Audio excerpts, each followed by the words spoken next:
కుటుంబం దేవుడు ఎందుకు ఏర్పాటు చేశాడు?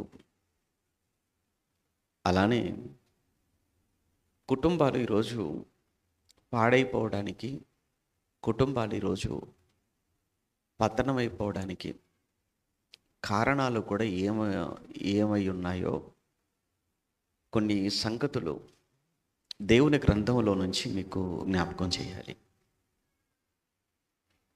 ప్రధానమైన కారణం ఏంటంటే, ప్రస్తుత కుటుంబ వ్యవస్థ చాలా బలహీనంగా ఉంది. ప్రతిపక్షం వాళ్ళు అధికార పక్షాన్ని గురించి ఎప్పుడు ఒక మాట అంటుంటారు సోషల్ మీడియాలో. ఈ ప్రభుత్వం వచ్చాక వ్యవస్థలన్నీ కూడా బలహీనమవుతున్నాయి. ఈ ప్రభుత్వ పరిపాలనలో వ్యవస్థలను బలహీనపరుస్తున్నారు అనే ఒక వాదన ప్రతిపక్షం ఎప్పుడు చేస్తుంది మీరు వింటున్నారు. సమాజంలో ఉన్న వ్యవస్థలు బలహీనపడుతున్నాయి అని ప్రతిపక్షాలు ఆరోపిస్తుంటే కొరకు దేవుడు ఎన్నో మాటలు, ఎన్నో సంగతులు స్థాపించిన ఆయన ఈ భూమి మీద మొట్టమొదటిగా స్థాపించబడినటువంటి వ్యవస్థ ఏదైనా ఉంది అని అంటే అది కేవలం కుటుంబమే. ఎవరు ఏర్పాటు చేశారు? దేవుడు ఏర్పాటు చేశాడు. కనుక కుటుంబం అనేది దేవుడు ఏర్పాటు చేసిన మొదటి వ్యవస్థ. ఇది రెండవ కారణం ఏంటంటే, రెండవ కారణం మాట్లాడడానికి బైబిల్ అంతటిలో కూడా ఎక్కువగా ప్రస్తావించబడినటువంటి వ్యవస్థ కూడా కుటుంబ వ్యవస్థే. బైబిల్ మొత్తంలో ఎక్కువగా ప్రస్తావించబడినటువంటి వ్యవస్థ కూడా కుటుంబ వ్యవస్థ. మూడో విషయం చెప్తాను.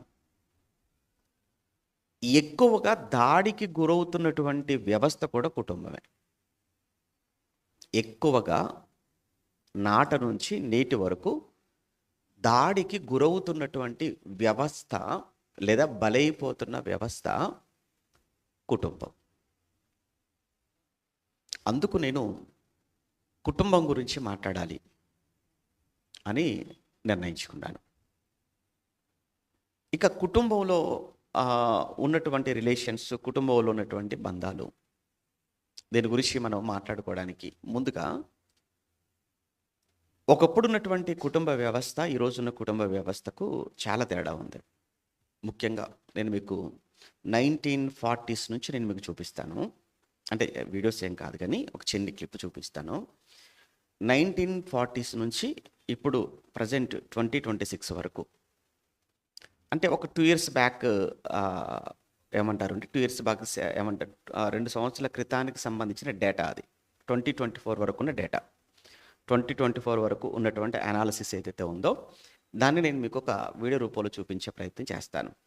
సహజంగా 1940s నుంచి ఇప్పటి వరకు ఒక మనిషి లేదా భార్యాభర్తలు కుటుంబం అనుకుంటే, భార్యాభర్తలు వారిరువురు కలిసి మాట్లాడుకోవడానికి కలిసి చేసేవారని కానీ, ఆ తర్వాత చర్చెస్కి లేదా మిగతా యాక్టివిటీస్కి ఎంత సమయాన్ని కేటాయించేవారని కానీ, వీటన్నిటినీ వారు మొత్తం కూడా ఒక సెన్సెస్ లాగా, ఒక డేటా లాగా తీసుకొచ్చేసి దాన్ని ఒక వీడియో రూపంలో చూపించారు. ఒకసారి మనం అది చూసిన తర్వాత ఇప్పుడు మనం ఎందుకు మాట్లాడుకోవాలో కుటుంబాల గురించి అనేది మీకు కూడా అర్థమవుతుంది.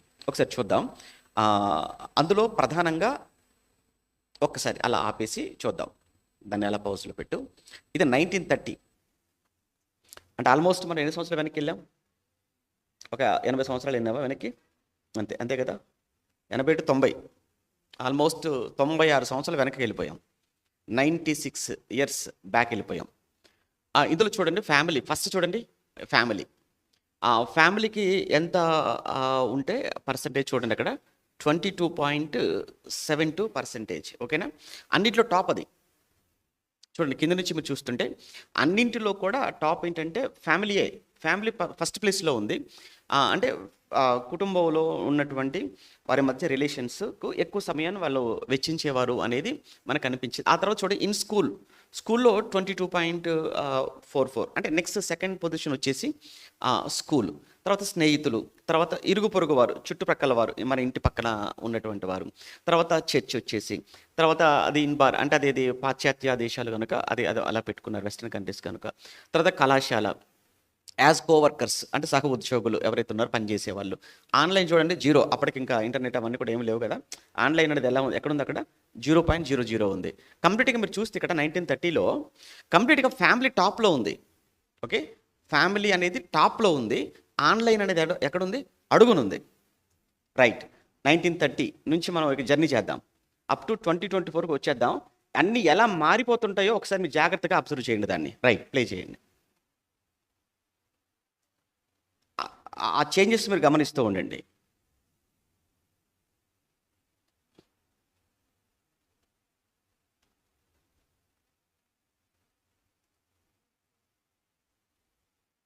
ఫ్యామిలీ సెకండ్ ప్లేస్కి వెళ్ళిపోయింది. ఓకే, ఫ్యామిలీ మాత్రం చూడండి.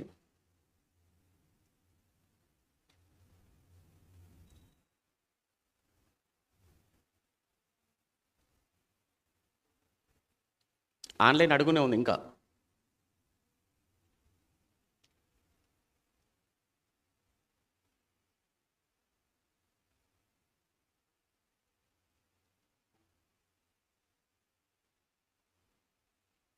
ఓ, వెళ్ళిపోతుంది ఫ్యామిలీ, ఎక్కడికి 4th ప్లేస్కి వెళ్ళిపోయింది 1980స్కి వచ్చేసరికి. నెమ్మదిగా కింద ఆన్లైన్ పెరుగుతుంది.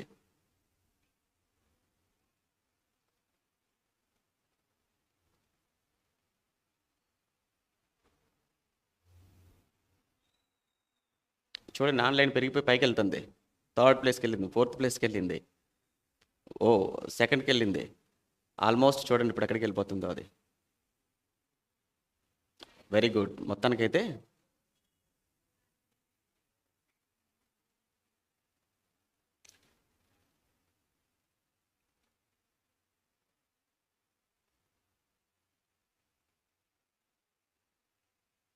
'24 రైట్, అదండి హౌ కపుల్స్ మీట్. మొత్తానికి చూస్తే ఆన్లైన్ బంధాలు ఏమైపోయాయంటే ఫస్ట్ ప్లేస్కి వెళ్ళిపోయి, చూసారా, 61% అనమాట. అంటే కంప్లీట్గా ఫ్యామిలీలో ఆ రిలేషన్స్ అనేవి తగ్గిపోయాయి. అందరూ కూడా దేనికి ఎడిక్ట్ అయిపోయారు, దేనికి బందీ అయిపోయారు అని అంటే ఆన్లైన్. ఈవెన్ దో ఒకే ఇంట్లోనే ఉంటారు భార్యాభర్తలు, వారు మాట్లాడుకోవడం తక్కువ, వారి భావాలు పంచుకోవడం చాలా తక్కువ. అంత కంప్లీట్గా ఆ భార్య తన ఫోన్ తనది, భర్త తన ఫోన్ తనది, పిల్లలు వారి ఫోన్లు వాళ్ళవి. కానీ కంప్లీట్గా ఏమైపోయింది అని అంటే ఫ్యామిలీస్ అన్నీ కూడా ముక్కలైపోవటం, ఫ్యామిలీస్ అన్నీ కూడా విచ్ఛిన్నమైపోవటం అనేది ఈ ఎస్పెషల్లీ ఆన్లైన్ వచ్చేసిన తర్వాత ఎదురుగా ఉన్న అప్పుడప్పుడు కొన్ని సందర్భాలలో ఇంట్లో అందరూ కూర్చుంటారు, ఎవరు ఫోన్లో వాళ్ళు బిజీ ఉన్న కొన్ని దృశ్యాలు చూస్తుంటే మీరు సోషల్ మీడియాలో చూడొచ్చు అలాంటివన్నీ కూడా. ఏమంటే అందరు ఫ్యామిలీ అంతా ఒకే చోటు ఉంటారు, ఒకే హాల్లో ఉంటారు, ఒకే ఇంట్లో ఉంటారు. కానీ వారందరూ కూడా ఏంటంటే వారికి ఉన్నటువంటి పర్సనల్ మొబైల్స్ ఏవైతే ఉన్నాయో, పర్సనల్ ఫోన్స్ ఏవైతే ఉన్నాయో అవన్నీ చూస్తూ ఉంటారు. ఎంత నిశ్శబ్దంగా ఉంటారు, ఎందుకంటే వాళ్ళంతా కూడా లోనున్నటువంటి ఆన్లైన్ వాళ్ళలో ఉన్న వాళ్ళతో బిజీగా ఉంటారు. ఎదురుగా ఆఫ్లైన్లో కళ్ళ ముందు ఉన్నటువంటి వారిని ఇగ్నోర్ చేస్తూ ఆన్లైన్లో ఉన్నటువంటి వారితో చాలా బిజీగా ఉన్నటువంటి పరిస్థితి ఈరోజు. ఎక్కడో అడుగున ఉన్నటువంటి ఆన్లైన్ అనేది చూసారా టాప్లోకి వెళ్ళిపోయింది. అప్పట్లో టాప్లో ఉన్నటువంటి ఆ ఫ్యామిలీ అడుగు వెళ్ళిపోయింది, 4th ప్లేస్కో 5th ప్లేస్కో పడిపోయింది, తగ్గిపోయాయి. ఇది 24, ఇది ఇంకో 34 ఎలా ఉంటుందో చెప్పలేము, ఇంకొక 44 అది ఎలా ఉంటుందో చెప్పలేము, మనం ఊహించలేము. సరే, ఏవైనా కానీ ప్రజెంట్ సిచ్యువేషన్ అయితే ఒక మాటలో చెప్పాలంటే కంప్లీట్గా ఈ రోజు ఉన్నటువంటి ఫ్యామిలీస్ అన్ని బ్రోకెన్ ఫ్యామిలీస్, విరిగిపోయిన, విచ్ఛిన్నమైపోయిన, విడిపోయిన కుటుంబాలుగా కనబడుతున్నాయి. రైట్, ఇప్పుడు ఇందులో అసలు కుటుంబం అని అంటే ఏంటో అనేది ఒకసారి మాట్లాడుకొని కుటుంబంలో ఎన్ని రకాల కుటుంబాలు ఉంటాయో చూసి మనం ముందుకెళ్ళే ప్రయత్నం చేద్దాం. అసలు కుటుంబం అనేటువంటి ఆ మాటకి డెఫినేషన్ ఏంటి అని అంటే భార్య, భర్త, పిల్లలు కలిసి నివసించేటువంటి దానిని ఏమంటాము అంటే కుటుంబం. కుటుంబంలో ఎవరుంటారు? భార్య, భర్త, పిల్లలు. ఇది కుటుంబం, రైట్. మరల కుటుంబాలలో కూడా కొన్ని ఏమంటారు, కుటుంబాలలో కూడా రకాలున్నాయి. చిన్నప్పుడు చదువుకున్నాం మనం. కుటుంబాలను కూడా కొన్ని వర్గాలుగా విడదీశారు. అందులో చిన్న కుటుంబం అని పేరు పెట్టారు ఒకదానికి. తర్వాత పెద్ద కుటుంబం అని ఒకటి. తర్వాత జాయింట్ ఫ్యామిలీ అంటారు కదా, ఉమ్మడి కుటుంబం. ఇంతకు చిన్న కుటుంబం అంటే ఏంటి అంటే చెప్పాం కదా, కేవలం భార్య, భర్త, పిల్లలు మాత్రమే నివసించేటువంటి ఆ కుటుంబాన్ని, దాన్ని చిన్న కుటుంబము అన్నారు. పెద్ద కుటుంబం అనేటప్పటికీ భార్య, భర్త, పిల్లలు, భర్త తరపున తల్లిదండ్రులు వాళ్ళు కూడా ఈ కుటుంబంతో కలిస్తే దాన్ని ఏమంటారు అని అంటే పెద్ద కుటుంబము అని అంటారు. ఉమ్మడి కుటుంబము అని ఉంది. ఉమ్మడి కుటుంబము అని అంటే భార్య, భర్త, పిల్లలు, తల్లి, తండ్రి, ఆ తర్వాత అన్నదమ్ములు కలిసి ఒకే ఇంటిలో కలిసి నివసించితే దాన్ని ఏమంటారు అని అంటే ఉమ్మడి కుటుంబం. ఈ రోజుల్లో ఉమ్మడి కుటుంబాలు లేవు, పెద్ద కుటుంబాలు లేవు. ఈ రోజున్న కుటుంబాలన్నీ కూడా ఎలా అయిపోయాయంటే చిన్ని కుటుంబాలు. అంటే భార్య, భర్త, పిల్లలు తప్ప ఇంకెవ్వరూ ఉండొద్దు. ఎందుకు అంటే మాకు ప్రైవసీ కావాలి, మాకు స్వేచ్ఛ లేదు, మాకంటూ ఒక ప్రైవేట్ లైఫ్ లేదు మాకు. కనుక మాకంటూ ఒక ప్రైవేట్ లైఫ్ కావాలి, మాకంటూ ఒక ప్రైవసీ కావాలి. కనుక కొన్ని సందర్భాలలో ఏంటంటే ముందుగానే కండిషన్స్ కూడా ఉంటుంటాయి. ఏంటంటే ఇదిగో మీ అమ్మ నాన్న మనతో కలిసి ఉండేటట్టుగా అయితే నేను పెళ్ళికి ఒప్పుకోను. ముందే అగ్రిమెంట్. మీ అమ్మ మీ నాన్న మనతో ఉండేటట్టుగా అయితే నో, ఓకే. లేదులేండి వాళ్ళు వేరుగా ఉంటారు, అలా అయితే ఓకే అని పెళ్ళికి ముందు ఒప్పందాలు జరుగుతున్నాయి ఈ రోజుల్లో. అంటే జస్ట్ ఏంటంటే కేవలము నలుగురు మాత్రమే ఉంటే దాన్ని చిన్ని కుటుంబంగా ఈరోజు చెప్తున్నారు. అయితే ఇక్కడ విషయం ఏంటంటే మీకు ముందుగా చెప్పినట్లు ఎందుకు మనం కుటుంబాల కొరకు మాట్లాడుకోవాల్సిన పరిస్థితి అంటే ఇది దేవుడు ఏర్పాటు చేసిందని చెప్పాను. రెండు, ఈ కుటుంబాలు కోసం బైబిల్ ఎక్కువగా ప్రస్తావించింది కనుక. బైబిల్లో మీరు చూడగలిగితే ముఖ్యంగా కొత్త నిబంధన చదువుతున్నప్పుడు ఎఫెసీ పత్రికలో పౌలు గారు భార్యాభర్తల గురించి, పిల్లల గురించి మాట్లాడతారు. ఎఫెసీ పత్రికలో 5వ అధ్యాయంలో 22 నుంచి మీరు చివరి వరకు చదువుకొచ్చిన తర్వాత అక్కడ కంప్లీట్గా ఒక భార్య భర్త పట్ల కానీ, భర్త భార్య పట్ల కానీ, అలానే పిల్లలు కానీ ఎలా ఉండాలి అనేటువంటి విషయాలు 5, 6 అధ్యాయాలలో కంప్లీట్గా పౌలు గారు మాట్లాడుతూ వస్తారు. తర్వాత అదే పౌలు గారు మళ్ళీ కొలస్సీ పత్రికలో కూడా మాట్లాడతాడు. పురుషులారా అంటాడు, మీ భార్యలను మీరు ప్రేమించండి, వారిని నిష్ఠూర పెట్టకండి అని అంటాడు. అదే సమయంలో భార్యలతో కూడా మాట్లాడుతూ మీ భర్తకు మీరు విధేయత చూపించండి అన్ని విషయాలలో అని అంటాడు. అలానే పిల్లలారా మీరు కూడా అన్ని విషయాలలో ప్రభువునందు మీ తల్లిదండ్రులకు మీరు విధేయతను కనపరచండి అని మాట్లాడుతుంటాడు. అంటే ఒక ఎఫెసీ పత్రిక చదువుతున్నా, ఒక కొలస్సీ పత్రిక చదువుతున్నా కంప్లీట్గా మనకి ఏం కనపడుతుంది పౌలు గారి మాటల్లో, కుటుంబాల గురించి మాట్లాడుతున్నాడు. కుటుంబాలను కట్టే విషయంలో ఆయన తీసుకున్న శ్రద్ధగా మనం చూడొచ్చు. అట్ ద సేమ్ టైం పేతురు గారు కూడా కుటుంబాల గురించి మాట్లాడటం మనం మొదటి పత్రిక 3వ అధ్యాయంలో చదువుకుంటాం. అటువలే స్త్రీలారా మీరు మీ సొంత పురుషులకు మీరు లోబడి ఉండండి అని మాట్లాడుతుంటాడు. అలానే పురుషులతో మాట్లాడుతూ వారు బలహీనమైన ఘటమని ఎంచి వారిని మీరు సన్మానించండి, జీవమను కృపావరంలో వారు కూడా మీతో పాటు పాలిభాగస్తులై ఉన్నారు అని పేతురు గారు కూడా మాట్లాడడం. పౌలు గారు మాట్లాడుతున్నారు, పేతురు గారు మాట్లాడుతున్నారు. ఈ చివరికి యేసు ప్రభుల వారు కూడా ప్రారంభంలో మనం ఫస్ట్ ఆయన దగ్గరనే మనం చూస్తుంటాం. యేసుక్రీస్తు ప్రభుల వారు కూడా భార్యాభర్తల బంధాన్ని గురించి, అలానే పిల్లలు తల్లిదండ్రుల పట్ల చూపించవలసిన వైఖరి గురించి ఆయన కూడా కుటుంబాన్ని గురించి మాట్లాడడం మనం చూస్తుంటాం. యేసు ప్రభు మాట్లాడుతున్నాడు, పౌలు గారు మాట్లాడారు, ఆ తర్వాత వచ్చి పేతురు గారి మాటల్లో కూడా మనం చూస్తుంటాం. అంటే కంప్లీట్గా బైబిల్లో మనకి ఏంటంటే కుటుంబాలకు ఏంటి ఇంత వెయిటేజ్ ఎందుకు ఇచ్చారా, ఎందుకు కుటుంబాలకు ఎంత ప్రాధాన్యతనిచ్చారు అన్న విషయం మనకు అర్థమవుతుంది దేవుడు. రెండో విషయం చెప్తాను. మూడో విషయం కదా ఇది, దేవుడు స్థాపించాడు కనుక అని చెప్పాను. దేవుడే కదా స్థాపించాడు. బైబిల్లో అనేక మార్లు ప్రస్తావించింది కుటుంబం గురించి అని చెప్పాం కదా. మూడోది ఏంటంటే ఎక్కువగా దాడికి గురవుతున్నది కూడా కుటుంబాలే. ఎక్కువగా మీరు చూడండి, మీరు ఏదైనా జోక్స్ ఎక్కువగా ఏమంటారంటే ఎక్కువ జోక్స్ అనేవి ఎక్కువగా ఎవరి మీద ఉంటాయంటే భార్యాభర్తల మీద ఎక్కువగా జోక్స్ ఉంటాయండి. మీరు ప్రాక్టికల్ మీద చూడండి. అంటే ఒక ఒక జోక్ పేలాలి అని అంటే అది ఎవరి మీద అయి ఉండాలి? భార్యాభర్తల మీద ఉన్నన్ని జోక్స్ అనేవి ఇంకా ఎక్కడ మనకు కనబడవు కూడా. అంటే భార్యాభర్తల ఆ రిలేషన్‌ను ఏం చేశారంటే ఒక కామెడీగా మార్చేశారు గదా! కామెడీగా మార్చేశారు. భార్యాభర్తల బంధాన్ని ఒక నవ్వుకునే విధంగా ఒక హాస్యాస్పదంగా మార్చేశారు. వాస్తవానికి దేవుడు భార్యాభర్తల బంధాన్ని గురించి ఎంత మాటనిస్తాడు అనంటే, వివాహం అనేది అన్ని విషయములలో ఘనమైనదిగాను అన్నాడు. అంటే ఇంత ఘనమైనది అని దేవుడు చెప్పిన ఈ బంధాన్ని ఎంత నవ్వులాటగా, ఎంత నవ్వుకునే విధంగా మార్చేసిందో చూసారా సమాజం? అంటే ఒక జోక్ అనేది అందరూ నవ్వుకోవాలంటే సరదాగా నవ్వుకోవాలి అని అంటే ఇది ఒక భార్య మీదనో లేదా భర్త మీదనో ఎక్కువగా భార్యల మీద ఎక్కువ జోకులు వేయటం అనేది ఎక్కువ మీరు చూడండి. ఈ రోజుల్లో ఇన్స్టాగ్రామ్లో కావచ్చు, యూట్యూబ్లో ఏమంటారు షార్ట్స్లలో ఎక్కువగా మీరు చూస్తుంటే భార్యాభర్తలే. అక్కడ మీరు పెళ్లి పత్రికల్లో మీరు చూస్తుంటండి, టు బి సాలమ్నైజ్డ్ బై అనే ఒక పదాన్ని మీరు చూస్తుంటారు. ఇట్స్ ఎ ప్రోగ్రామ్ కాదు వివాహం అనేది. వివాహం అనేది ఒక ప్రోగ్రామ్ కాదు, అది ఒక మీటింగ్ కాదు, లేకపోతే అది ఒక ఈవెంట్ కాదు. సాలమ్నైజ్డ్ బై అనేటువంటి ఆ పదాన్ని ఉపయోగించుతున్న అందులో ఉన్న అర్థం ఏంటో గంభీరమైనది అని అర్థం.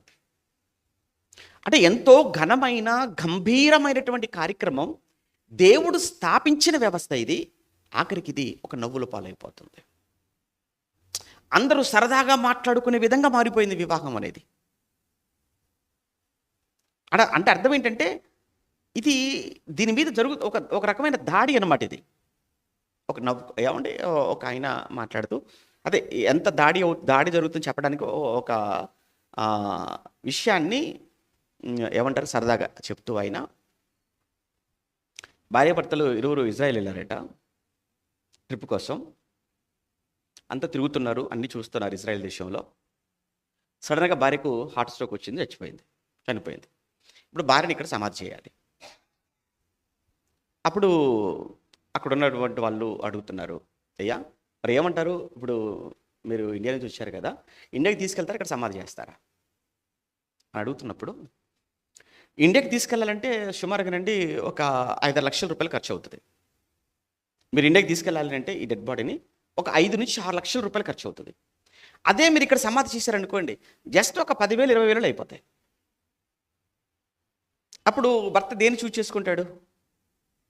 ఒక 10,000లో 20,000 అయిపోతుంది కాబట్టి ఇక్కడ చేసుకుంటే అయిపోతుంది కదా, ఇక్కడ సమాధి చేస్తే అయిపోతుంది కదా, 5 లక్షలు ఖర్చు పెట్టి ఇప్పుడు డెడ్ బాడీని ఏం తీసుకెళ్ళిపోతాం అని జనరల్గా ఏమంటాడు అని అంటే, ఓకే అండి ఇక్కడ సమాధి చేయండి అని అంటాడు. మీ ఇష్టం అండి ఆలోచించండి అని అంటే, లేదండి నేను ఇండియాకి తీసుకెళ్ళిపోతానండి అనేసాడు. అదేంటి 5 లక్షల రూపాయలు ఖర్చు పెట్టి డెడ్ బాడీ ఇండియాకి తీసుకెళ్లాల్సిన అవసరం ఏముంది అంటే, భార్య మీద ఉన్నటువంటి ప్రేమ అనుకుంటున్నారా? అసలు కాదు. పోనీ ఇంటి దగ్గర ఉన్నటువంటి తల్లిదండ్రులు బంధువులు వాళ్ళంతా చూడాలన్నా అస్సలు కాదు. ఏమంటే ఎందుకంటే మీరు డెసిషన్ తీసుకున్నారు, ఎందుకంటే మీరు నిర్ణయం తీసుకున్నారు అంటే ఆయన చెప్పిన మాట ఏంటంటే, ఏం లేదండి 2000 సంవత్సరాల క్రితం ఇక్కడ ఒక ఆయన్ని పాతేశారట, ఆయన తిరిగి లేచాడట, పొరపాటున ఇవిడు కూడా ఇక్కడ పాతేస్తే ఇవిడు కూడా అది విషయం. 2000 సంవత్సరాల క్రితం ఒక ఆయన చనిపోయాడట కదా ఈ దేశంలో, చనిపోతే ఆయన సమాధి చేశారట కదా, సమాధి చేస్తే 3వ దినాన ఆయన ఏమయ్యాడు? లేచాడట కదా. ఇప్పుడు పొరపాటున దీన్ని కూడా ఇక్కడ సమాధి చేసామనుకో, ఇది కూడా ఏమైపోయే అవకాశం ఉంది? వద్దండి బాబు, ఖర్చైనా పర్వాలేదు తీసుకెళ్తాను ఇండియాకి అంటే అది నవ్వుకోవడానికి ఎంత బాగుందో చూసారా? అంటే భార్యాభర్తల మధ్య రిలేషన్స్ ఎలా ఉన్నాయని చెప్పడానికి అట్ ద సేమ్ టైం ఇలా ఉన్నాయన్నమాట, జోకులు పేలిపోతున్నాయి. అసలు దేవుడు ఎందుకు ఏర్పాటు చేశాడు? అసలు కుటుంబాల గురించి మాట్లాడుతున్నప్పుడు కుటుంబాలలో ఎన్ని రకాల కుటుంబాలు ఉంటాయి? మీకు చెప్పినట్లుగా చిన్న కుటుంబం, పెద్ద కుటుంబం, ఉమ్మడి కుటుంబం అన్నాం కదా, అది మనకు జనరల్గా మనం మాట్లాడుకోవడానికి.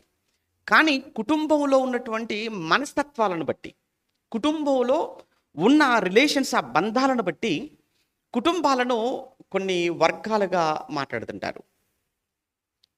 మొదటిగా కొన్ని కుటుంబాలను చూస్తుంటే వాళ్ళ యొక్క వ్యక్తిత్వాలు, వాళ్ళ మధ్య ఉన్న బంధాలను బట్టి ఇది ఒక పనికి అంటే మనం ఉంటారు అందరూ చాలామంది కనబడుతుంటారు.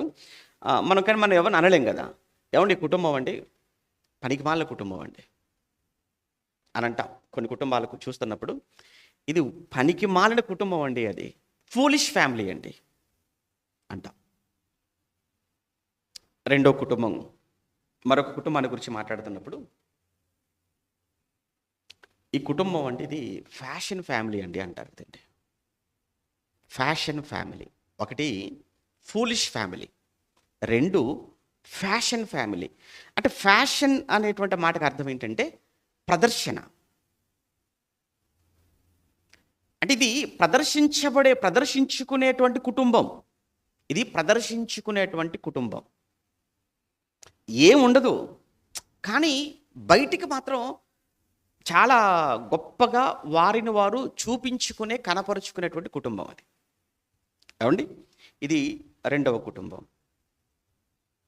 ఇక మూడవ కుటుంబం ఫ్రోజన్ ఫ్యామిలీస్ అంటారు. అంటే ఏమంటారు కుటుంబాలు అనమాట. ఒక రకంగా ఫ్రోజన్ ఫ్యామిలీస్ అంటాం కదా. డీప్ ఫ్రీజ్లో పెట్టినప్పుడు ఎలా అయితే గడ్డ కట్టుకొని పోతుందో ఆ వాటర్ అంతా కూడా, అదంతా పదార్థం అంతా సేమ్ ఇది కూడా ఏంటంటే ఈ ఫ్యామిలీ కూడా ఎలాంటిదంటే బాగా గడ్డ కట్టుకొని పోయేటటువంటి కుటుంబం. సరే, ఇందులో ప్రధానంగా మనం ఒక ఫ్యామిలీ గురించి మాట్లాడుకుందాం లేండి. ఫ్యాషన్ ఫ్యామిలీ అంటాం కదా, ప్రదర్శించబడే కుటుంబాలు. నేను ఒక ప్రశ్న అడుగుతాను ఇక్కడ, మీరు యథార్థంగా మీరు ఆలోచించండి. మన కుటుంబాలు బయటికి కనిపించేంతగా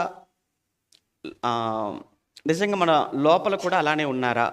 ఉదాహరణకు మీరు ఏ ఇంట్లోకి వెళ్ళినా మీరు చూడండి, ఇంట్లోకి వెళ్ళిపోగానే హాల్లోకి వెళ్ళిపోగానే ఫ్యామిలీ ఫొటోస్ కనబడుతుంటాయి. ఏ ఇంట్లోకి వెళ్ళనా అడుగు లోపల పెట్టామో లేదో ఎదురుగా ఫ్యామిలీ ఫొటోస్ కనబడుతుంటాయి. హాల్లో కనబడతాయి, బెడ్రూమ్లోకి వెళ్ళిపోతే బెడ్రూమ్లో కూడా ఫ్యామిలీ ఫొటోస్ కనబడుతుంటాయి. ఇంటి నిండా ఫొటోసే కనబడతాయి. నా ప్రశ్న ఏంటంటే, నిజంగా ఆ ఫోటోలో ఉన్నంత అందం నిజంగా కుటుంబంలో ఉందా? ఆ ఫోటోలో కనిపించిన ఆ డబ్బు ఏదైతే ఉందో, ఆ ఫోటోలో ఎలా ఉంటారు అందరూ? ఏమంటే ఏడ్చినట్టుగా, మొహం అంతా పాలిపోయినట్లుగా, నీరసంగా ఉన్నట్లు అలా ఉంటాయా ఆ ఫోటోలో మీ మొఖాలు? ఒకసారి ఇంటికి వెళ్ళి చూసుకోండి, ఒకసారి ఆ ఫోటో చూసుకొని మిమ్మల్ని చూసుకోండి. ఎంత అందంగా ఉంటారు ఆ ఫోటోలలో. అంటే ఆ ఫోటోలలో ఆ కనిపించేటువంటి ఆ రూపం చూడండి ఎంత బాగుందో. కానీ ఆ ఫోటోలో ఉన్నంత ఆ నవ్వు కానీ, ఆ ఫోటోలో కనిపించే ఆ గ్లామర్ కానీ, ఫోటోలో కనిపించే ఆ అందం నిజంగా కుటుంబంలో ఉందా అనేది నా ప్రశ్న. ఎలా ఉంటాయి చెప్పమంటారా? ఒరిజినల్గా ఫోటోకు ఎక్స్రేకు, ఫోటో చూడండి, ఎక్స్రే చూడండి. ఫోటోకు ఎక్స్రేకి ఎంత తేడా ఉంటుందో అలానే మన ఫ్యామిలీ ఫొటోస్కు, ఫ్యామిలీలో ఉన్న మనకు అంత తేడా ఉంటుంది. అవునో కాదో అన్నది మీరే ఆలోచించాలి. మీరు చూడండి, ఎక్స్రే చూడండి ఎలా ఉంటుందో. ఎక్స్రే ఫోటో, ఎక్స్రే ఎప్పుడు తీయించుకున్నారా? ఈసారి ఫ్యామిలీ మొత్తం కూడా ఎక్స్రే తీయించుకొని కట్టించేసుకోండి, చాలా బాగుంటుంది అది. ఇప్పుడు ఫ్యామిలీ ఫొటోస్ అన్ని మనం ఎలాగో హ్యాంగ్ చేసుకుంటున్నాం కానీ గోడకు, ఒకసారి ఫ్యామిలీ ఒకసారి ఎక్స్రే తీయించేసుకొని ఆ ఎక్స్రే ఫోటోను లామినేషన్ చేయించి పెట్టుకుంటే ఆ ఎక్స్రే ఫోటోలో ఏముంటాయో తెలుసా? అన్ని గుంటలు గుంటలు కనబడుతుంటాయి. ఇక్కడ బొగ్గలే ఉండవు. నీకు ఎంత బొగ్గలు ఉన్నా, ఎంత గ్లామర్ ఉన్నా మొత్తం లోపలికి పోయి ఉంటాయి. ఇక్కడ నువ్వు బయటికి ఎంత రంగు, ఎంత చక్కటి కలర్లో కనబడుతున్నా లోపల ఆ ఎక్స్రే చూస్తుంటే నాదేనా ఇది నువ్వే ఆశ్చర్యపోయే విధంగా ఉంటుంది. అది అది అది ఒరిజినల్. అంటే ఆ ఎక్స్రే ఫోటోలో ఎలా అయితే అన్ని లోతులుగా, గుంటలుగా, గ్యాప్స్ ఉంటాయి కదా మొత్తం. ఆ గ్యాప్స్ అంటే ఆ ఎక్స్రే ఫోటోలో ఉన్న గ్యాప్లు, ఆ ఎక్స్రే ఫోటోలో ఉన్న లోతులు ఎక్కడుంటాయి అని అంటే ఒరిజినల్గా కుటుంబంలో ఉంటాయి. ఇది యాక్చువల్గా ఒరిజినాలిటీ. ఇది మనం ఏం చేస్తున్నాం అని అంటే జస్ట్ ప్రదర్శన. అంటే ఇంట్లోకి రాగానే మన ఫ్యామిలీ ఫోటో చూడగానే ఆహా ఎంత అందంగా ఉంది ఫ్యామిలీ, ఇలానే ఉన్నారేమో అని అవతల వాళ్ళు నమ్మేటట్టుగా వాళ్ళని నమ్మించడానికి పెట్టిన ఫోటో అది. అది ఒరిజినల్ కాదది. ఈరోజున్న ఫ్యామిలీస్ ఆల్మోస్ట్ అన్ని కుటుంబాలు అలానే ఉన్నాయి. చాలా దూరం భార్యకు, భర్తకు గ్యాప్. తల్లిదండ్రులకు, పిల్లలకు మధ్య చాలా గ్యాప్. అసలు ఎందుకు ఇలా ఫ్యామిలీస్ అన్నీ కూడా ఇంత ఏమంటారు మనస్పర్ధలు, అసూయ, ద్వేషాలతో అతకబడని విధంగా అతుక్కోకుండా ఎందుకు దూరంగా ఈరోజు కుటుంబాలలో ఉన్నటువంటి రిలేషన్ ఎందుకు దూరం అయిపోతున్నాయి అనే దానికి మనం కారణాలను మనం ఆలోచించబోతున్నాం అన్నమాట. ఇది కేవలం ఇక్కడ కూర్చున్నటువంటి సంఘంలో ఉన్నటువంటి మన గురించి మాత్రమే కాదు. ఆల్మోస్ట్ సమాజంలో ఉన్నటువంటి అన్ని కుటుంబాల తీరు ఇంతే. దేవుడు వాస్తవానికి ఆ రోజు అవ్వ ఆదాములను దేవుడు ఏర్పాటు చేసిన తర్వాత ఫ్యామిలీగా వారిని ఒక్కటిగా దేవుడు పెట్టాడు. ఒక్కటిగా పెట్టినటువంటి వారిని సాతాను, అపవాది వారిని వేరు చేయటానికి వాడు ప్రయత్నం చేశాడు. సహజంగా బ్రిటిష్ వారు మన దేశాన్ని 200 ఏళ్ళు పరిపాలించారు. వాళ్ళు అంతకాలం వారు మన దేశాన్ని పరిపాలించడానికి ప్రధానమైన కారణం ఏంటంటే, ముందు మన దేశంలో ఉన్నటువంటి ఆ తరంలో ఉన్నటువంటి వారి మధ్య ఐక్యత లేకుండా చేశారు ఫస్ట్. ఎందుకంటే ఐక్యంగా ఉంటే ఏంటంటే బలం, అది బాగా వినండి, ఐక్యంగా ఉంటే బలం. కనుక బ్రిటిష్ వారు చేసినటువంటి ఒక పని ఏంటంటే, ఎట్టి పరిస్థితుల్లో ఈ భారతీయుల మధ్య ఐక్యత అన్నది లేకుండా చేయాలి. అందుకే బ్రిటిష్ వారి పాలసీ గురించి మాట్లాడుతున్నప్పుడు డివైడ్ అండ్ రూల్ అనేటువంటి ఒక పాలసీని వారు అమలు చేశారు మన దేశంలో. డివైడ్ అండ్ రూల్, విభజించు పాలించు, విభజించు పాలించు. ఇప్పుడు ప్రజెంట్ మన దేశంలో కూడా అలాంటి పాలిటిక్స్ అని చెప్పి అందరూ మాట్లాడుతుంటారు. తెలుసు, అలాంటి పాలిటిక్సే అనమాట. ఎక్కడ మహారాష్ట్రలో ఒక పార్టీని చీల్చేశారు అని, ఏమంటే కలకత్తాలో, బెంగాల్లో పార్టీని చీల్చేశారు, అలానే ఇక్కడ చీల్చేశారు అక్కడ అని మనం వింటుంటే చూసారా. ఎందుకు అని అంటే, చీల్చకపోతే ఏమైపోతుందని అంటే బలపడతారు. వాళ్ళు బలపడితే ఏమైపోతుందంటే మన అధికారానికి దూరం అయిపోతాం. కనుక ఎప్పటికీ మనమే నిరంతరము అధికారంలో ఉండాలి అని అంటే, ఎప్పటికీ మన కుర్చీ కదలకూడదు అని అంటే, ఎప్పటికీ ఈ దేశం మన గుప్పిట్లోనే ఉండాలనుకుంటే, ఎక్కడ బలపడుతున్నారో, ఎవరు బలంగా ఉన్నారో చూసి వాళ్ళని ఏం చేయాలి? బలహీనపరచాలి. ఇది బ్రిటిష్ వారి పాలసీ. అందుకే ఆ రోజు ఏమంటే దేశంలో ఉన్న వారందరినీ కూడా సాధ్యమైనంత వరకు ఎన్ని వర్గాలుగా, ఎన్ని ముక్కలుగా చేయాలో అన్ని ముక్కలుగా చేసి ఒకరొకరు కలుసుకోకుండా వీళ్ళందరి మధ్య వివాదాలు సృష్టించి వారు అధికారాన్ని చెలాయించారు. యాక్చువల్గా అది బ్రిటిష్ రూల్ కాదు, అది సాతానగాడు ప్రవేశపెట్టిన రూల్. అది సాతాన అపవాది వాడు ఇంట్రడ్యూస్ చేసినటువంటి రూల్, అది డివైడ్ అండ్ రూల్. అవ్వ ఆదాములను దేవుడితో చక్కటి సహవాసంలో ఉన్నారు. అవ్వ ఆదాములకు దేవుడికి మధ్య మంచి రిలేషన్ ఉంది. వాళ్ళు చక్కటి దేవునితో అనుబంధంగా వాళ్ళు ఉండటం చూసి ఓర్వలేని, సహించలేని అపవాది ఎలానైనా దేవుడితో కనెక్షన్ కట్ చేయాలి. అప్పుడు వీళ్ళ నుంచి వచ్చేవారిని ఎలానైనా నేను పాలించగలను, ఎలానైనా కానీ ప్రపంచంతో ఆడుకోగలను, దేవుడితో ఈ సంబంధం తెగిపోవాలి అని వాడు మొట్టమొదటగా ఏదైనా తోటలోనికి వచ్చి దేవుడికి దూరం చేసిన ఆ సంగతి మనందరికీ తెలుసు. అంటే డివైడ్ అండ్ రూల్, అది ఆ పాలసీ. ఇక అసలు దేవుడు కుటుంబాల పట్ల ఆయనకున్న ఉద్దేశం ఏంటి? అసలు కుటుంబ వ్యవస్థను దేవుడు ఏర్పాటు చేశాడని మాట్లాడుకున్నాం. ఎందుకు ఏర్పాటు చేశావు అని దేవుడిని అడిగితే, ఇప్పుడు ఎందుకు ఏర్పాటు చేశాడో అనేది కొన్ని మాటలు మనం ఇప్పుడు బైబిల్లోని చూద్దాం. దేవుడు ఎందుకు కుటుంబ వ్యవస్థను దేవుడు ఏర్పాటు చేశాడు? దీనికి సమాధానాన్ని మన బైబిల్లో చూస్తుంటే, మొట్టమొదట దేవుడు నేను ఈ కుటుంబంతో కలిసి నడవాలి, అంటే ఈ కుటుంబం నాతో నడవాలి అన్న ఉద్దేశంతో నేను ఈ కుటుంబాన్ని, వ్యవస్థను నేను ఏర్పాటు చేశాను అని దేవుడు చెప్తుంటాడు. దీనికి మన సాక్ష్యం ఏంటంటే, మనం 3వ అధ్యాయం చదువుతున్నప్పుడు, ఆదికాండం 3వ అధ్యాయంలో ప్రారంభంలో ప్రతి చల్లటి పూట దేవుడు అవ్వ ఆదాముల దగ్గరికి వచ్చేవాడు అని మనం చదువుకుంటాం కదా. అంటే ప్రతి చల్లటి పూట దేవుడు అవ్వ ఆదాములతో వారి దగ్గరికి రావటం, వారితో కలిసి నడవటం, వారితో కలిసి ఉండటం, ఇది మనం చూస్తుంటాం. అంటే ఎందుకు దేవా ఈ వివాహాన్ని లేదా ఈ కుటుంబాన్ని ప్రారంభించాము అనంటే ఈ కుటుంబంతో కలిసి నడవాలి నేను, లేదా ఈ కుటుంబం నాతో కలిసి నడవటానికి నేను కుటుంబ వ్యవస్థను ఏర్పాటు చేశాను అని దేవుడు చెప్తున్నాడు అనమాట. అంటే దేవుడు కుటుంబ వ్యవస్థను ఏర్పాటు చేయటంలో దేవుడికున్న ఉద్దేశం ఏంటనేది ఒకటిగా మనం చూసాం. ఇప్పుడు కుటుంబం దేవునితో కలిసి నడవాలి, లేదా ఆయన కుటుంబంతో కలిసి నడవాలి అని దేవుడు దాన్ని ఏర్పాటు చేశాడు.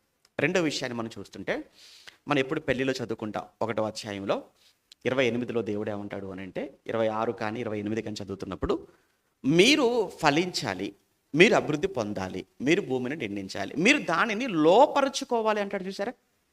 అంటే సంతానం కొరకు, భూమిని నిండించడం కొరకు, భూమిని పాలించటం కొరకు దేవుడు ఏర్పాటు చేశాడు. బాగా వినండి. భూమిని నిండించటం కొరకు, భూమిని పాలించటం కొరకు దేవుడు కుటుంబాన్ని దేవుడు ఏర్పాటు చేశాడు. ఒకటి, దేవునితో కలిసి నడవాలి. రెండు, వారు భూమిని నిండిస్తూ ఈ భూమిని ఏం చేయాలని దేవుడు ఏర్పాటు చేశాడట, వారిద్దరిని ఏలాలి. కానీ భూమిని, లోకాన్ని ఏలవలసిన మనిషి ఏమైపోయాడు అని అంటే, కంప్లీట్గా మనిషి దేవుని మీదకి ఎప్పుడైతే తిరుగుబాటు చేశాడో, మనిషి అవిధేయుడికి ఎప్పుడైతే మారిపోయాడో, ఈ భూమి కూడా మనిషికి లోబడటం మానేసింది. అంతే కదా? తప్పు చేసిన తర్వాత అవ్వాదముల పరిస్థితి మీరు చూడండి. దేవుడు భూమిని శపించాడా? శపించాడు. ఆ భూమిని శపించినప్పుడు భూమితో దేవుడు అన్న మాట ఏంటంటే, భూమి ఇక నుంచి ముళ్ళ తుప్పలు, గచ్చ పొదలు భూమి మొలిపించునుగాక అన్నాడు. అంటే ఈ ముళ్ళ తుప్పలకు, ఈ గచ్చ పొదలకు కారణం ఏంటంటే శాపం. ఎందుకు శాపం? మనిషి అవిధేయత. అంటే ఎప్పుడైతే మనిషి విధేయతగా ఉన్నంత కాలం అసలు భూమి అలాంటిదేమీ లేదు అక్కడ. ఎప్పుడు అవిధేయుడయ్యాడో అప్పుడే ఈ ముళ్ళ తుప్పులు, గచ్చ పొదలు అనేవి రావటం ప్రారంభమయ్యాయి. కనుక దేవుడి ఉద్దేశం ఏంటంటే, భూమిని నిండిస్తూ భూమిని పాలించాలి అనేది ఆయన రెండవ ఉద్దేశంగా మనకు కనబడుతుండటం మనం చూస్తుంటాం. ఇక మూడవ ఉద్దేశాన్ని మనం చూస్తుంటే, దేవుడు ఎందుకు ఏర్పాటు చేశాడు అని అంటే, మన కుటుంబాన్ని చూపించి సాతానుకు ఛాలెంజ్ చేయాలి అనేది దేవుడు ఉద్దేశంగా. ఉదాహరణకు యోబు సందర్భం చదువుతున్నప్పుడు మనకు బాగా అర్థమవుతుంది. సాతానుగాడు ఆ పరలోకంలో ఆ సమావేశానికి వెళ్ళినప్పుడు దేవుడు అడుగుతాడు కదా, నువ్వు ఎక్కడి నుంచి వచ్చావు అని అడిగాడు. అప్పుడు వాడు అన్న మాట ఏంటో తెలుసా? నేను భూమి మీద ఇటు అటు తిరుగులాడుచు అందులో సంచరించుచు వచ్చింది అంటాడు. సాతాను యొక్క క్యారెక్టర్ ఏంటంటే, వాడు ఎప్పుడు ఒక చోట ఉండడు. వాడేంటి? ఇటు అటు ఎప్పుడు తిరుగులాడుతూనే ఉంటాడు. అలా తిరుగులాడేటువంటి స్వభావం ఏదైతే ఉందో అది సాతాను యొక్క స్వభావం. మన దాంట్లో కూడా కొంతమంది ఉంటారు అలానే. మన సమాజంలో చాలామంది చూడండి, ఏ పని ఉండదు వాడికి, ఏ పని ఉండదు. అప్పుడప్పుడు పని పాట లేక తిరుగుతున్నాడని అంటారా? ఆ మాట మీరు ఎన్నోసార్లు వింటారు కదా. పని పాట లేకుండా ఏం చేస్తున్నాడట? తిరుగుతున్నాడట. మరి పని పాట లేకుండా తిరుగుతున్నాడు అని అంటే ఇది ఎవరి స్వభావం? అది అపవాది యొక్క స్వభావం. అది పనున్నవాడు పని చేసుకుంటాడు, పని లేనివాడు ఏం చేస్తుంటాడు? తిరుగుతుంటాడు. తిన్నగా కూర్చోడు, తిన్నగా ఉండడు. ఎప్పుడూ ఒక పనిలో, ఎప్పుడూ ఒక స్థిరత్వం, లేదా ఎప్పుడూ ఒక చోట లేకుండా తిరుగుతున్నాడు అని అంటేనే ఆ స్వభావం అది దేవుని పిల్లల స్వభావం కాదు. అది మంచివాడి స్వభావం కాదు, ప్రయోజకుడి స్వభావం కాదు, పైకొచ్చేవాడి లక్షణం అస్సలు కాదు. అది కంప్లీట్గా సాతాను యొక్క స్వభావం, సాతాను లక్షణం. అది వాడు అలా ఇటు అటు తిరుగులాడుచు నేను అందులో సంచరించు వచ్చాను అనగానే వెంటనే దేవుడు ఏమన్నా తెలుసా? అలా అయితే నీకు యోబు తెలుసా అనేసాడు. వెంటనే యోబు తెలుసా? యోబు ఫ్యామిలీ తెలుసా? యోబు ఫ్యామిలీ ఎందుకు తెలియదు? అదిగో అతనికి కలిగిన సమస్తమునకు నువ్వు కంచె వేసావు కదా అనేసాడు. అవును, యోబు ఎంత యథార్థవంతుడు, పోయిన వారం మాట్లాడుకున్నాం కదా, ఎంత న్యాయవంతుడు, నా యందు ఎంత భయభక్తులు కలిగిన వాడు, ఎంతగా చెడుతనాన్ని విసర్జించిన వాడు అని యోబు కోసం ఎంత గొప్పగా చెప్తున్నాడు. అలాంటి యోబు ఫ్యామిలీ చూపించి సాతానుకు, నువ్వేం చేసుకుంటావో చేసుకో, ఆ కుటుంబం మాత్రం ఏ మాత్రం కూడా చెదరదయా. యోబు ఏ మాత్రం తన విశ్వాసాన్ని నువ్వు పాడు చేయలేవు, ఏ మాత్రం కూడా యోబు యొక్క విశ్వాసాన్ని నువ్వు పాడు చేయలేవు, ఛాలెంజ్ అన్నాడు. అంతే. అంటే దేవుడు కుటుంబాన్ని ఏర్పాటు చేయటంలో ఆయన ఉద్దేశం ఏంటంటే మన కుటుంబాలను చూపించి సాతానుకు సవాలు చేద్దాం అనుకున్నాడండి. ఇప్పుడు ఇక్కడ కూర్చున్నటువంటి ఇన్ని కుటుంబాలుగా మీరు ఉన్నారు కదా, ఒక ప్రశ్న ఏంటంటే, ఏమంటే నిజంగా మా కుటుంబాన్ని చూపించి దేవుడు సాతానుకు సవాలు చెయ్యగలిగినంత గొప్పగా మా ఫ్యామిలీ ఉంది అని గుండెల మీద చేసుకొని చెప్పగలిగిన ఒక్కలైన ఉన్నారా? మీరు కానీ ఒకవేళ వేసుకొని ధైర్యం చేస్తే గుండె ఆగిపోతే నాకు సంబంధం లేదు. Almost failure. మన గుండెల మీద చేసుకొని నా కుటుంబం సాతానుతో ఛాలెంజ్ చేయగలిగిన కుటుంబం అంటే నా కుటుంబం అని చెప్పే పొజిషను, చెప్పే స్థాయి లేదు ఎవరికి. కానీ దేవుడు ఎందుకు ఏర్పాటు చేశాడు అని అంటే, దేవుడు మన కుటుంబంతో నడవాలనట. రెండు,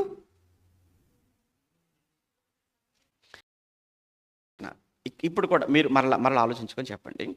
ఇప్పుడు ఇక్కడ మీరు కూర్చున్నారు కదా, ఎంత బుద్ధిమంతులుగా కూర్చున్నారు అని అంటే, నిజంగా చెప్తున్నాను, అసలు చాలా భక్తిపరులు మీరు. ఇక్కడ వరకు గంట వరకు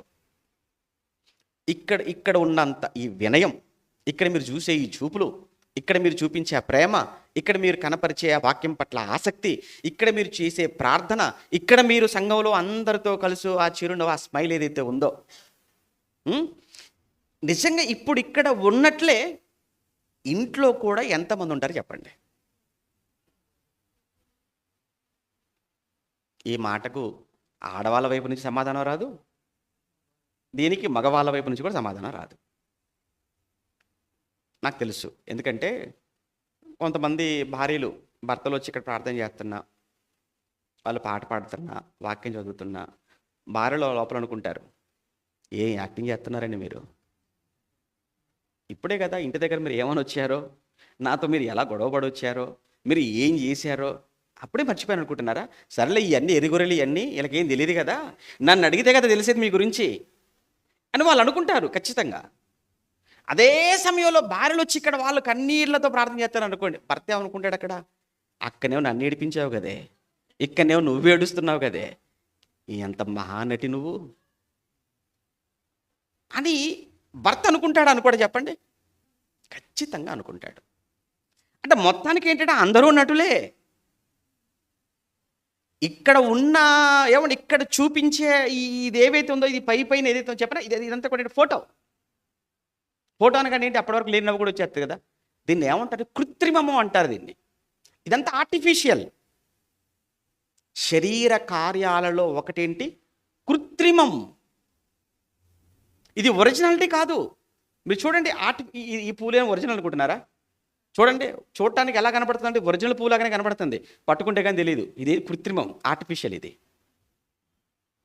సేమ్ మనం ఎలా కనపడుతుంటామనంటే, నిజంగా యేసుప్రభుకు తమ్ముడా అయినా, మరియమ్మకి చెల్లెలా ఉంది ఈవిడ? అస్సలు కాదు. ఈయన ఇస్కరియోతు యూదాకు అన్న, ఆవిడేమో సపీరాకు కూతురు. తేడా ఏం లేదు. కానీ ఇక్కడ రాగానే చూసారు ఎలా మారిపోయాము. ఏమండి, నిజంగా ఇక్కడ ఎలా ఉంటారు అని అంటే, ఇక్కడ ఎలా ఉంటారు అని అంటే, మంచు పర్వతాల్లో ఉంటారు భర్తలు. ముఖ్యంగా భర్తలు ఎలా ఉంటారు? మంచు పర్వతాలు అంటే ఎలా ఉంటాయనంటే, చూడటానికి తెల్లగా ఉంటాయి, అలానే చల్లగా ఉంటాయి. చూడటానికి తెల్లగా ఉంటాయి మంచు పర్వతాలు, అలానే పట్టుకుంటే చాలా చల్లదనం. ఇంటికి వెళ్ళిపోతే అగ్నిపర్వతాలు. ఇంటికి వెళితే అగ్నిపర్వతాలు. దీన్ని ఏమంటాం? వేషధారణ కాదా ఇది? ఇదా దేవుడు కోరుకున్నది? అంటే మన కుటుంబాలు ఎలా ఉండాలని దేవుడు కోరుకున్నాడు అంటే, మన కుటుంబాలు ఆత్మ ఫలాలనిచ్చే కుటుంబాలుగా ఉండాలి. ఒక మాట అంటే, మార్పు అనేది కానీ ఈ ఆత్మఫలాలు సాధకంగా ఎలా ఉండాలి అని ఎక్కడంటే కుటుంబంలో అని చెప్పాను కదా. ఇక్కడ నువ్వు మరలా చెప్తాను, ఇక్కడ నువ్వు ఎలా అయితే ఉన్నావో, మరలా చెప్తున్నాను, ఇక్కడ ఆరాధనలో, సంఘములో నువ్వు ఎలా ఉన్నావో ఇదే కుటుంబంలో కూడా ఉండాలి. దేవుడు ఆశపడింది అదే. ఇక్కడ ఎలా ఉన్నావో కుటుంబంలో కూడా 100% అలానే ఉండాలి అని దేవుడు కోరుకున్నది. దానికి ఒక మంచి మాట, ఎగ్జాంపుల్ 101వ కీర్తన దావీదు గారు మనకు కనబడతారు. 101వ కీర్తన 2వ వచనాన్ని చూద్దాం. 101వ కీర్తన 101వ కీర్తన 2వ వచనంలో నిర్దోష మార్గమున, ఆ మాట చూడండి, నిర్దోష మార్గమున వివేకముతో ప్రవర్తించెదను, నీవు ఎప్పుడు నా యొద్దకు వచ్చేదో. ఆ పదం చూడండి, దావీదు కీర్తన, అది దావీదు కీర్తనే కదా, పక్కన దావీదనే కదా రాయబడి ఉంది. దావీదు గారే మాట్లాడుతున్నారు. దేవా, నిర్దోష మార్గమున నేను వివేకముతో ప్రవర్తించేదను, నీవు ఎప్పుడు నా యొద్దకు వచ్చేదవు, నా ఇంట. ఆ మాట చూడండి, ఎక్కడ సంఘంలో కాదు, అందరూ అండర్లైన్ చేసుకోండి, పురుషులైన వారు కానీ స్త్రీలైన వారు అందరూ కూడా. అది అక్కడ సంఘంలో కాదట. ఆయన నా ఇంట యథార్థ హృదయముతో నడుచుకొందును, నా ఇంట నేను యథార్థ హృదయముతో నడుచుకొందును అన్నాడు. అంటే అందరూ మొట్టమొదట యథార్థత అనేది ఎక్కడ చూపించాలి? ఇంట్లో. ఇంట్లో అంత మాయ, అంతే కదా. నువ్వు నీ యథార్థత ఇక్కడ కాదు చూపించవలసింది, ఇంట్లో చూపించు. నీ భార్యతో ఎలా ఉంటున్నావు, నీ భర్తతో ఎలా ఉంటున్నావు, నీ పిల్లలతో ఎలా ఉంటున్నావు, ముందు నీ కుటుంబంలో చూపించాయా నీ భక్తి, తర్వాత బయట. లోకంలో ఒక సామెతలేండి, లోకంలో ఒక మంచి సామెత చెప్తుంటారు. ముందు ఏంటంటే ఇంట గెలవాలట, తర్వాతనే రచ్చ. ఇంట గెలిచి రచ్చ గెలవాలి అన్నారు. ముందు నువ్వేంటో నువ్వు ఇంట్లో నువ్వు నిరూపించుకో. ముందు నువ్వేంటో నీ భర్త దగ్గర చూపించమ్మా నీ భక్తి. అమ్మ అలా నువ్వేంటో నీ భర్త దగ్గర చూపించు. నీ కుటుంబంలో నీ పిల్లల్ని అడిగితే చెప్తారు నువ్వేంటి అనేది. నీ ఇంట్లో లేని సాక్ష్యం వీధిలో ఏముంటుంది? మదర్ తెరిసా అన్న మాట ఏంటో తెలుసా అండి? మంచి మాట అన్నదండి. లోకాన్ని, బయట సమాజాన్ని గెలవాలనుకునేవాడు ముందు తన ఇంటిని గెలుచుకోవాలి అన్నది. అంటే నువ్వు బయటకు వచ్చి సమాజాన్ని బాగు చేస్తా, సమాజాన్ని ఉద్ధరిస్తా, దేశాన్ని ఉద్ధరిస్తానని నువ్వు మాట్లాడుతున్నావు కదా. సమాజాన్ని, దేశాన్ని, తర్వాత ముందు నీ కుటుంబాన్ని నువ్వు బాగు చేసుకో. అంటే నీ కుటుంబాన్ని బాగు చేసుకున్న తర్వాతనే నువ్వు సమాజాన్ని బాగు చేయడానికి బయలుదేరు. దేవుడు చెప్పింది కూడా అదే. ఇంకా పచ్చిగా ఇంకొక సామెత చెప్తుంటారు, ఇంట్లోనేమో ఈగల మోతట, బయటేమో పలకెళ్ళ మోతట. ఇంట్లో చూస్తే కంపు, ఇంట్లో అంత ఈగల కంపు, బయట మాత్రం పల్లకీలో ఊరేగించబడుతుంటారు. ఎందుకది? అందుకే ఎక్కడ ప్రారంభం కావాలి అని అంటే ఆ సాధకం అనేది చెప్తున్నాడు ఆయన. ఆత్మ ఫలాలు అనేవి ఇచ్చేటువంటి కుటుంబాలుగా మన కుటుంబాలు ఉండాలి, దేవుడు ఉద్దేశం అది. అందుకు దేవుడు ఈ కుటుంబ వ్యవస్థను దేవుడు అందుకోసం ఏర్పాటు చేశాడు. మొదటగా దేవుడు తను కుటుంబంతో నడవాలి అని. 2, మనం చూస్తుంటే దేవుడు ఈ భూమిని నిర్మించేవారుగా, పాలించేవారుగా ఉండాలని దేవుడు కుటుంబ వ్యవస్థను ఏర్పాటు చేశాడు. 3, సాతానికే సవాలు చేసే కుటుంబాలుగా మన కుటుంబాలు ఉండాలి అని దేవుడు ఆశపడ్డాడు. 4, ఆత్మ ఫలాలు సాధకము చేయబడే కుటుంబాలుగా మన కుటుంబాలు ఉండాలి అని. ఈ 4 కారణాలు, 4 ఉద్దేశాలు దేవుడు ఈ కుటుంబాన్ని ఏర్పాటు చేయడానికి. ఇక ఎందుకు పాడైపోయాయి అని అంటారు, అది కూడా చెప్పి ముగించేస్తాను. మరి ఎందుకు పాడైపోయాయి ఈరోజు కుటుంబాలు పాడైపోవటానికి, పతనమైపోవటానికి కారణాలు ఏంటో అవి కూడా 1, 2 మీ ముందు ఉంచి ముగించేస్తాను. అందులో మొట్టమొదట కుటుంబాలు పాడైపోవటానికి గల ప్రధానమైన కారణం ఏంటంటే దేవుని భయం లేకపోవటం. అంతే. దేవుని భయం లేకపోవటం అన్నది first, one of the most reason. దేవుని భయం కుటుంబానికి లేకపోవటం. అందుకే కదా వారు పూర్తిగా భయము విడిచి అన్న పదాలు మనం చదువుతుంటాం. ఎవరి భయం? దేవుని భయం. దేవుని భయాన్ని విడిచేశారు, దేవుని భయం పూర్తిగా వదిలేశారు. అందుకే ఈరోజు కుటుంబాలు పాడైపోవటానికి ప్రధానమైనటువంటి కారణం దేవుని భయం లేకపోవటం. చెప్తాను. 2వ కారణం మీరు చూస్తుంటే, 2వ కారణం దేవునికి ఆ కుటుంబంలో స్థానం లేదు. దేవునికి ఆ కుటుంబంలో ప్రాధాన్యత లేదు. దేవునికి ఆ కుటుంబంలో విలువ లేదు. దేవుని భయం లేని కుటుంబాలు మొదట. 2, దేవుని స్థానం, దేవునికి ఆ కుటుంబంలో స్థానం లేకపోవటం, దేవునికి ఆ కుటుంబంలో ప్రాధాన్యత లేకపోవటం, దేవునికి ఆ కుటుంబంలో విలువ లేకపోవటం. ఇంక ఎప్పుడైతే దేవునికి స్థానం లేదో కుటుంబంలో, ఎప్పుడైతే దేవునికి ప్రాధాన్యత తగ్గిపోయిందో ఆ కుటుంబంలో, ఎప్పుడైతే దేవునికి విలువ లేకుండా ఆ కుటుంబం చేసేసిందో, ఖచ్చితంగా ఆ కుటుంబం పాడైపోతుంది, పతనమైపోతుంది. అందులో అనుమానమే లేదు. మీరు రాసి పెట్టుకోవచ్చు. భవిష్యత్తులో మీరు చూస్తారు. ఎందుకంటే నేను చెప్పను. దేవుని భయాన్ని విడిచిపెట్టినా, దేవుని భయం లేకపోయినా, 2 దేవునికి మీ కుటుంబంలో ప్రాధాన్యత మీరు ఇవ్వకపోయినా, దేవునికి స్థానం లేకపోయినా తప్పనిసరిగా ఆ కుటుంబం పతనమైపోతుంది, పాడైపోతుంది. చరిత్రలో ఎన్నో కుటుంబాలు మట్టిలో కలిసిపోయి అర్ధాంతరంగా కుటుంబాలు అంతమైపోయాయి. ఒక మాట చెప్తానండి, మంచి మాట గుర్తుంచుకోండి. ఏమంటే వంట పాడైపోయింది అనుకోండి, వినండి. వంట పాడైపోయింది, మీరు వెళ్తారు, వంట చేసుకుంటారు, వంట పాడైపోయింది. ఇప్పుడు వంట పాడైపోవటం వల్ల ఏంటి నష్టం? ఇప్పుడు వంట పాడైపోయిందండి, వంట పాడైపోవటం వల్ల నష్టం ఏంటి? ఒక పూట నష్టం, అంతేనా? వంట పాడైపోతే ఆ పూట తినవలసినది మనం నష్టపోతాం. అంతకుమించి పెద్ద జరిగే నష్టం ఏమైనా ఉందా? లేదు. బాగా వినండి. వంట పాడైపోతే జరిగే నష్టం ఒక పూట వంట. పంట నష్టపోయాడు అనుకోండి రైతు, పంట నష్టపోతే జరిగే నష్టం 1 సంవత్సరం నష్టపోతాడు రైతు. ఏదో పంట వేసాడండి, ఏదో అకాలపు వర్షాలు, పంట వేసాడు, లేకపోతే అసలు వర్షాలే పడలేదు, పంట వేసాడు, వర్షాలు అధికంగా పడ్డాయి, తుఫానులు వచ్చేసి మొత్తం పంటతో కొట్టుకుని పోయింది. ఇప్పుడు పంట పాడైపోవటం వల్ల రైతుకు జరిగిన నష్టం 1 సంవత్సరం నష్టం. వంట పాడైపోతే జరిగే నష్టం 1 పూట నష్టం. కానీ ఒక జంట పాడైపోతే, ఒక జంట పాడైపోతే జరిగే నష్టం జీవితకాలపు నష్టం. జీవితాంతం నష్టపోతారు. దీన్ని బట్టి మీకు ఏం అర్థం కావాలి? వంట పోతే పోయింది, పంట పాడైపోతే పోయింది, కానీ ఏది పాడుకోకూడదు? జంట పాడుకోకూడదు, భార్యాభర్తలుగా. ఎప్పుడు పాడైపోతుంది? దేవుని భయం లేనప్పుడు. ఎప్పుడు పాడైపోతుంది? దేవునికి ఆ కుటుంబంలో స్థానం లేనప్పుడు. 3, వాక్యం అనేది ఆ కుటుంబంలో లేనప్పుడు, వాక్యానికి విలువ లేనప్పుడు, వాక్యం లేనప్పుడు అంటాం. వాక్యం లేకపోవడం అంటే ఏంటి?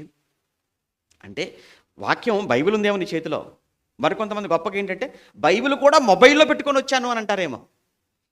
బైబిల్ చేతిలో ఉన్నా, ఈ బైబిల్ మొబైల్లో ఉన్నా పాడైపోతావు, కుటుంబం పాడైపోతుంది. మరి ఎక్కడుండాలి వాక్యం అంటారా? అది ఉండవలసిన చోట హృదయం. అది హృదయములో వాక్యము లేకుండా, వాక్యం అనేది హృదయములో లేకుండా, నీ నీ నీ చేతిలో ఉన్న వాక్యం అనేది హృదయంలో లేకుండా, అది ఆ బీరువాలో ఉన్న వాక్యం అనేది హృదయంలో లేకుండా, నీ కళ్ళ ముందు క్యాలెండర్ రూపంలో కనపడ్డా వాక్యం అనేది నీ హృదయంలో లేకుండగా, అది నీ మొబైల్లో ఉన్న పాడైపోవటం ఖచ్చితం.